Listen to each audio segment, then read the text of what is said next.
మాటలు మాట్లాడుతూ ఉన్నారు.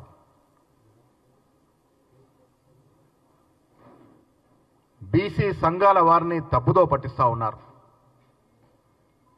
నేను మీ ద్వారా ఈ అవాస్తవాల్ని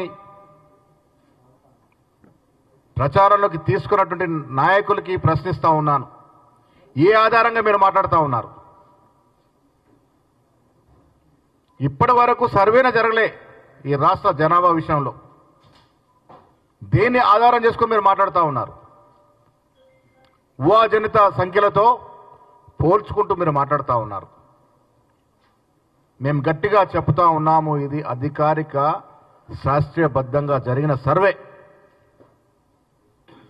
నేను ఈ రాష్ట్రంలో ఉన్న బీసీ సంఘాలకి బీసీ నాయకులకు చెప్తా ఉన్నాను, రాజకీయ నాయకులు ఉచ్చులో పడొద్దు మీరు. ఇది మొదటిసారిగా కాంగ్రెస్ పార్టీ సాహసోపేతంగా తీసుకున్న నిర్ణయం. ఇది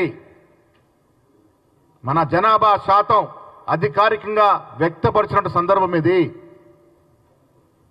దీన్ని సద్వినియోగం చేసుకోవాల్సింది పోయి అసలు ఏమీ ఇయ్యలేని రాజకీయ పార్టీలు, ఇన్నాళ్ళు బీసీని అనగదొక్కిన రాజకీయ పార్టీలు, బీసీలంటే పడక బీసీని సర్వనాశనం చేసినటువంటి రాజకీయ నాయకులు మాట్లాడుతూ ఉంటే మీరు ఆ ఉచ్చులో పడద్దని విజ్ఞప్తి చేస్తా ఉన్నాను.